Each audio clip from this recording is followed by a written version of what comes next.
This is the story of the house of Allah. This is the story of an army that came with elephants and returned as dust. This is the story of the year of the elephant. This is the story of a man who believed he could erase the Kaaba from history. The people will no longer flock to Makkah. They must bow within the walls of my golden cathedral. And this is the story of Surah Al-Fil. This event took place in 570 CE, the very year in which Prophet Muhammad, peace be upon him, was about to be born. In Yemen ruled a man named Abraha al-Ashram. Power had blinded him. Politics had hardened his heart. He built a massive cathedral in Sana'a, decorated with gold, silver, and precious stones. His dream was simple. People will stop going to Makkah. They will come to Yemen instead. Yemen will become the new center of Arabia. But time passed and the Kaaba only grew greater. Caravans from every land continued to enter Makkah. Trade flourished, pilgrimage continued, and Abraha's jealousy turned into rage. According to historical reports, some Arabs defiled Abraha's cathedral. Tear it down! Leave nothing! Pull the chains down! That was all the excuse he needed. Abraha assembled an army of 60,000 soldiers, elite Abyssinian warriors, and leading them, elephants. Arabia had never seen such creatures before. The largest among them was named Mahmud. Makkah trembled. The leader of Quraysh, Abdul Muttalib, the grandfather of the Prophet Muhammad, peace be upon him, went to meet Abraha. Abraha mocked him. Have you come to beg for the Kaaba? Abdul Muttalib replied calmly. No.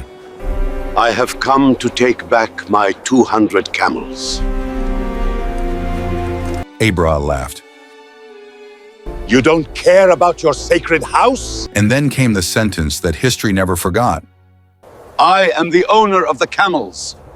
The house has an owner too, and he will protect it. Makkah was evacuated. The people climbed the mountains. Only prayers remained. "O Allah, this is your house." Morning came. The elephants were driven toward the Kaaba. Mahmud refused to move, beaten, pushed, turned in every direction. When turned away from Makkah, he ran. When turned toward the Kaaba, he sat down. Move! Forward! Toward the Kaaba! Pull harder! We must not fail! Then the sky changed. Flocks upon flocks of birds filled the horizon. The Quran says, "And he sent against them birds in flocks," Ababeel. Ababeel does not mean a specific bird species. It means group after group, wave after wave. Each bird carried small stones in their beaks and claws.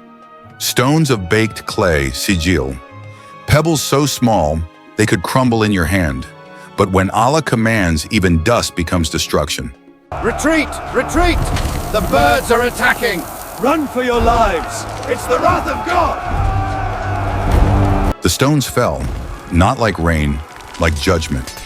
Bodies disintegrated, skin decayed. The army collapsed in terror.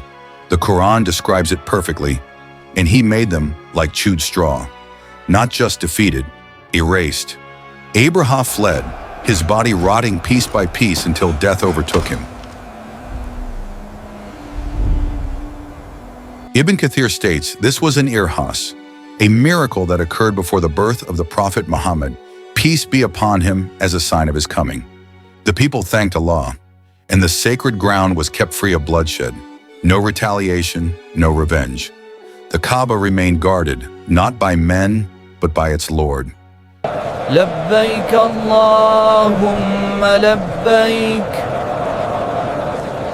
When the valley finally grew silent and the smoke of fear faded from the air, people descended from the hills. Stalls were reopened, water was shared, gratitude was spoken at the gathering places. The story of the army slowly dissolved into whispers, and in those same streets, another story began. In that very year, the year of the elephant, a child was born in Makkah.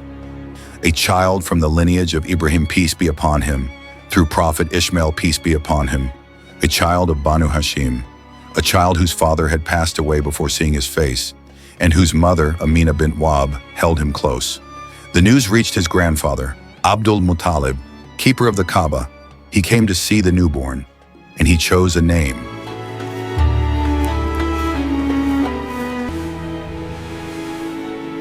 What will you call him? Muhammad, Muhammad, so that he would be praised among the people of the earth. The city remembered that year for two things. The house was protected, and a child named Muhammad was born. He remained with his mother under the care and love of his grandfather. Life in Makkah returned to its markets, its wells, its paths, and the people preserved the memory of that year by its name. They called it Al-Fil, the year of the elephant, according to some narrations, for years after that event. 7 in some reports, 10 in others. Many among Quraysh spoke Allah's name alone, but years later, in Makkah, when people disputed the Quran, Allah sent down a short chapter, a chapter that pointed them back to what they already knew, to what they had seen, to what they had lived. The year of the elephant. This was the reminder. Imam al-Qurtubi writes, Surah Al-Fil was revealed to remind Quraysh that the one who protected the Kaaba is the same one sending Muhammad prophet. Now let us learn Tafsir of Surah Al-Fil. Have you not seen, O Prophet, how your Lord dealt with the army of the elephant? Did he not frustrate their scheme? For he sent against them flocks of birds that pelted them with stones of baked clay, leaving them like chewed-up straw. Surah Al-Fil is not history. It is a warning. Whenever arrogance rises, whenever oppression marches forward, whenever power challenges Allah, Allah does not need armies. Sometimes he sends a virus, a storm, a whisper, and sometimes he sends ordinary people who unite like Ababeel. If we remain divided, nothing will change. But when we stand together, even the strongest elephants fall. The Quran is not a book of fear, it is a book of courage. Allah is still alive. His promise is still true. The Kaaba has an owner, and so does truth. Peace be upon you.